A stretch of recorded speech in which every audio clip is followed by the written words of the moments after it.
Generative AI is going to change the way we live, the way we work, the way we govern, and the way we do business. It kind of has been there, but I think people started to see this is actually going to happen. The tech industry, too, has to undergo significant transformation. Yes. I mean, it's not, we've talked about skills and capabilities that need to change, but even infrastructure needs to change. And one of the core infrastructures is the data center, which has to undergo significant changes to be AI ready. 800 of the global 1,000 companies have their major or their primary R&D center in India. In India, yes. Imagine that, right? Yes. So all of the IP and the engineering and the innovation is coming out from India-based engineers. Shanker, welcome to NASScom. Thank you, and welcome to Debjani. NTLF. I'm sure there are a lot of people here eagerly waiting to find out what more is Nvidia going to be up to. You know, you guys, I mean, it's just amazing. If there's one company that truly stood out and that truly stands out in this decade of AI for shaping the roadmap that, or the narrative that is currently unfolding, it's Nvidia. And I think you all have just redefined the term winning in the AI decade, and congratulations. And Shanker, for those of you who don't know, was brought into Nvidia to build its enterprise strategy. And Shanker, I think this is when we can absolutely say with full confidence, what a brilliant job done. Thank you. Got a lot of help from my partners. I am sure. But, I want to start a little, I want to go back a little. Remember that absolutely pivotal moment when Jensen delivered the first AI supercomputer, DGX, for those of you who remember, to Elon Musk at OpenAI, roughly a decade back, if I'm not wrong. 2016. Yeah. 2016. So if you reflect on this past decade or few years, what are some of those strategic inflection points, you call it, or milestones that you believe completely influenced or changed the way the AI roadmap was building out, that ultimately led to that moment in November 2022 when the absolute explosion happened with ChatGPT getting launched? Yeah. So, by the way, can you hear me? Okay. So notice Jensen delivered a DGX to the OpenAI team in 2016. And ChatGPT went live to consumers in 2022. It gives you an idea of how long it takes for an idea, right, to come to market, and the kind of infrastructure and data that's needed to create that compelling consumer experience that we all feel with ChatGPT. And there have been multiple seminal moments in this journey. If I go backwards, 2017, 6 years ago, was when the attention that all you need paper. Right? And people have spoken about that. That's where the transformer came about. 2012 is when Alex Krizhevsky, for the first time used a GPU-accelerated deep neural network, which was a technique known back in the sands of time, used it for the first time to win the ImageNet competition by, and of course I'm dating myself, by the Bob Beamon long jump movement, right? Everybody else had like accuracy rates in 60%, and all of a sudden Alex had an 89% accuracy and just won this contest. And the next year in 2013, we're having our Diwali get-together in the Bay Area, and my friend Jitendra Malik, who runs EE and computer science at Berkeley, and is famous visual analytics, visual computing guy, said, Shanker, every entry in the 2013 competition is using NVIDIA accelerated computing. Right? So in 1 year, you saw that huge impact on visual analytics. And then if you go back, notice Alex Krizhevsky got his first GeForce card with all of the goodness of CUDA and the GPU being programmable, this amazing parallel computing architecture. The first developer conference for that was in 2008, just before I joined NVIDIA in 2009. So these things take a long time, and they start with some magical developer, right? We create the conditions by which developers can do their best work, right? And so if you want to know what we are up to, our next developer conference, for those of you who are developers or connected to developers, is on the 18th of March. We call it GTC, and it's in San Jose. So we welcome all of you. Obviously, many of you won't be able to be there in person, but please engage in the conference online, okay? Because that's where the innovation happens. So, but let's talk a little bit about November, right? November 2022. What changed with ChatGPT? Suddenly, AI was everywhere. I mean, everyone was either an AI expert or knew enough to talk about it. What changed? So the main thing that changed it, consumers became aware of the power of AI. And of course, all of us are consumers, which means that policymakers became aware of the power of AI. In the previous year, they've been talking about it, and people were legislating, and they were aware. I've been showing, text to text, text to image, text to video, chemical to chemical demos in our briefing center for 5-6 years prior to this. But suddenly people became aware, wow, this is something that's going to have a profound impact. So today, I would imagine almost everybody says, generative AI is going to change the way we live, the way we work, the way we govern, and the way we do business. It kind of has been there, but I think people started to see this is actually going to happen. So it moved from the domain of business and coders to the common woman and the common man, right? Everybody could suddenly unlock the power, pretty much not knowing any coding language. I think that was... The computer is writing software for you. The computer is creating language for you. The computer is creating images and stories for you. So isn't that an incredible machine that, makes all of us more productive? This is what true democratization looks like, right? Everybody has access to it. Everyone. So since we are talking about everyone having access to AI and every sector, AI is no more the domain of the tech industry. AI now is being used by healthcare, by education, by governments. So where do you see the biggest impact of AI in the next few years? Where do you see the biggest disruptions happening? So this is, of course, what I spend most of my time doing personally. I have 17 industry verticals who are constitute my team at NVIDIA. And so we're working on specific workloads in every single industry vertical. So let me give you examples of the ones I'm most excited about. So in financial services, it's a very highly regulated industry, but it is changing everything that a bank does. It's changing the way they manage their portfolios, they manage their assets, they do their lending, they do their customer service. And every bank is at a different stage right now in terms of taking AI into production. Let me give you another example. Healthcare. And I'm not, most of my focus is actually on the areas of drug discovery, screening molecules before they go for suitability to a targeted therapy, before they go into a clinical trial for evaluation, is a huge domain. Every single tech bio and biopharma company is actually doing this in production today.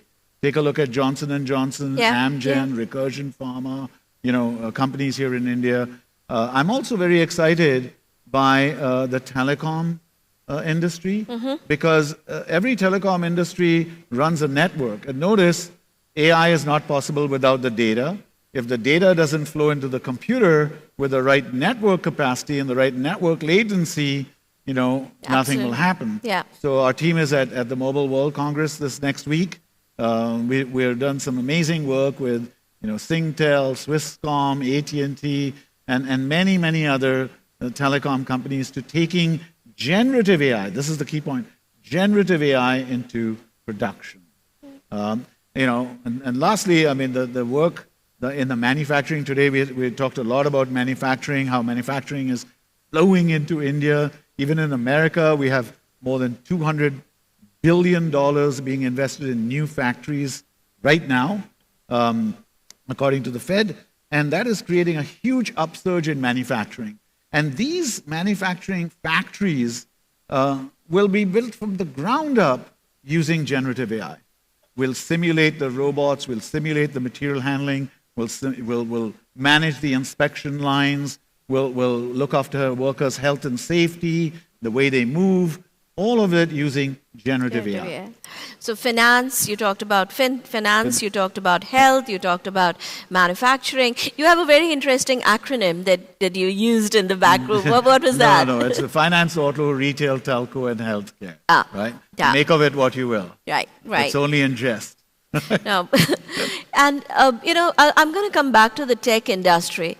The tech industry, too, has to undergo significant transformation. Yes. I mean, it's not, we've talked about skills and capabilities that need to change, but even infrastructure needs to change. And one of the core infrastructures is the data center, which has to undergo significant changes to be AI ready. Can you talk a little bit about that? Like, what's the future of data centers? Generative AI is going to have a profound impact on our industry, both on the hardware side as well as on the software side. Notice, computing has become, since I joined Nvidia, 1 million times more powerful. And so the nature of the data center, where the computing is 1 million times more powerful. By the way, Moore's law would have got you to a maximum 1,000 times powerful if it was Moore's law. And it's only got 100 times more powerful, the normal computing. So 1 million times versus 100 times. So because of that, the nature of the data center is changing dramatically.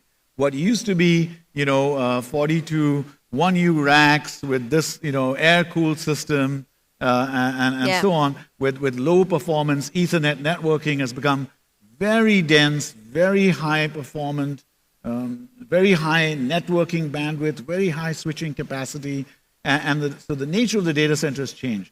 So all the data center managers, the data center cloud providers, all of them have to change their business model. Yes. Now, here's the other thing, though. The software industry has also changed, too. Yep. Every single software company will have generative AI embedded into their workflow, whether it's a ServiceNow, a Workday, and so on. And there'll be new companies in this space, for sure. There'll definitely be, some new CRM companies, some new HR companies, some new ERP kind of companies, which are doing these enterprise. So both of our industries are going to change dramatically. I cannot agree more. Let's talk India a little bit. Sure. I know that Jensen and you are both huge fans of India. In fact, Jensen was telling me how much he loves his visits to India. Can you, the Nvidia story in India, while we of course know Nvidia is big in India, etc., but it's not something you'll talk often about. Can you tell us a little bit about your journey in India? So, of course, we are huge fans of India. It's not just Jensen, our software leader globally, who's been with the company for 25 years or something, Dwight. Dwight has been a massive fan of India from day one. And Dwight often tells the story that he really got lucky. He used to use a company in Pune, and this company was founded by a woman entrepreneur, Jaya Panvalkar. And Jaya and Dwight developed a very close relationship. We did amazing, chip design, software verification work in Pune. And then Dwight and Nvidia bought Jaya's company, which became our first lab in Pune. Wow. And thank you, Jaya, wherever you are, if you're seeing this. She is an amazing entrepreneur. She's a doyen and a mentor to all the women technologists in India. We need at least 50% of our workforce to be women. Women make great engineers, and that's the conditions we want to create. We're very proud of our India workforce. We have our lab now in Bangalore, which is I was looking back, it was opened just at the time, 2009, when I joined Nvidia. And then thirdly, we have a Hyderabad lab where we had acquired a company called Portal Player back in the old days. So we have 3 very large labs in India. And this is your second largest base outside the US. our largest workforce Largest is in base India. outside the US. And you know, when you come to meet us in America, Yeah. it's an Asian American workforce, right? I mean, it's Nvidia feels like you're kind of in Asia, okay? And we all love it. It's got a huge amount of diversity. We just have a very, very diverse workforce and a very meritocratic culture. But you're also pretty, you weaved into the Digital India story also very beautifully, right? Can you talk a little bit about that? You've been a strong part of the entire Digital India journey. Thank you for asking that, Debjani. So as you remember, I said, we're a platform company, and our primary focus is developers. So way back, around 2010, people started using or thinking of using the GPU-accelerated computing for supercomputers. And so we got very intense with the supercomputing community in India, all of the IITs, the NITs, the triple ITs, all the regional engineering institutes, the 22 labs in the CSIR community. And we started to run developer workshops, hackathons, and we bring people together to solve real problems. And they'd spend 3 days with an instructor and take a workload and convert it for accelerated computing. And as a result, we became very proliferated inside of India's national supercomputing mission. Mm-hmm. We're doing the same, and of course that permeates into all the students and the researchers and so on. Mm-hmm. And we do this not just in India, but everywhere else. Alex Khrushchevsky is an example of that. Mm-hmm. And now we are working very closely with the digital public infrastructure, the UPI, the Aadhaar, accelerating those workloads. The new commerce system will be very exciting. We're working with the new language mission. Yeah. And so our approach is always the same. Where are the developers? How do we enable the developers to do their best work, their life's work? And how do we provide the computing and the software that allows them to kind of solve exciting problems? It's fantastic. What about India really, really excites you? One thing, if you could choose just one thing about India that... So, I am most excited about the startup, vibrancy of the startup ecosystem in India. We ourselves have, if I remember right, more than 4,000 startups in our startup program. And you can see these startups, of course, the vast majority of them will, die or get acquired. But some of them will become the Flipkarts and the Olas and the Swiggis and the Zomatos. And that's so exciting. And here's what's happening. There's startups which are doing the India for India, like a Zomato is a great example, right? Yep. India for India, PhonePe and so on. And then there's startups which are doing India for the world, like a Unifor or companies like that. Which actually here, but they're global market. Yes. And I think both of these are relevant. Look at also all of the global systems integrators. They are like developing for every enterprise in the world, right? Every enterprise in the world is using one of the global systems integrators. And then notice, if I remember right, 800 of the global 1,000 companies have their major or their primary R&D center in India. In India, yes. Imagine that, right? Yes. So all of the IP and the engineering and the innovation is coming out from India-based engineers. Absolutely. So that's what's exciting for me. Absolutely. In fact, I like to believe today with the growing focus of Innovation Hub in India, that the I in innovation actually stands for India today. This is where it's all happening, right? And since I loved your answer, by the way, I give you a 10 out of 10 for that answer, the startups. And if you do have some time, please see the startups outside. I mean, they are mind-blowing. And you've got, what, 50 companies We've or something got around 50 startups, right? And fabulous. And at our GTC in March, we'll have like 100 plus companies on the floor, showing off things. So I mean, they're truly solving big problems. When you go out and see them, they're fantastic. So I know we're nearly out of time, but I want to still ask you this.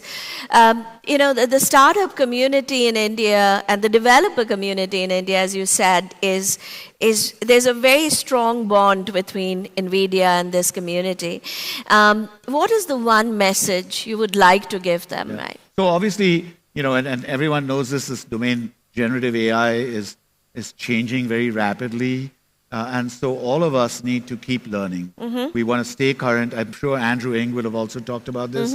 And we have nvidia.com/DLI. DLI stood for Deep Learning Institute.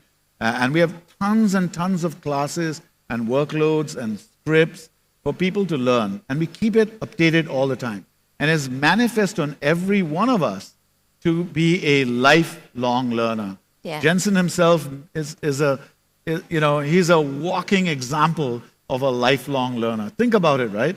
Yeah. The person who starts a video graphics card company is now running the AI that too computing on a company, napkin, right? sitting at Denny's restaurant for breakfast. Yeah. And he's learning all the time, My latest discussions with him are always about microservices and endpoints, for all of these generative AI workloads, which are going to be on, data asset AI as services? Yes, absolutely. And so it's if he can do it, why can't all of us? Absolutely. And I think India has to do it because, we were talking to... I think you said a quarter of... yeah. A quarter one of the in every workforce. 5, yeah. One out of every 5 people in the future joining will the workforce. from India, yeah. in the workforce. Absolutely. And that's from, I don't know if he's here, but my good friend Noshe McKinsey, he came up, he told me this data, which is fascinating, that in the next 10 years, 1 out of 5 people joining the workforce is going to be an Indian. So a person of Indian origin is going to be powering this generative AI revolution. And yes. I think it could be you, right? That's the point. It could be you. That's the point. And that's why we have to be ready. So with that, thank you so much, Shankar. Such a pleasure talking to you. Thanks a lot, and Debjani. wish you all the very best. Thank you for your help. Thank you. We love the work you do here at NASSCOM. Thank you. Thank you so much. For more content on tech and leadership, subscribe to NASSCOM YouTube channel and press the bell icon to never miss an update.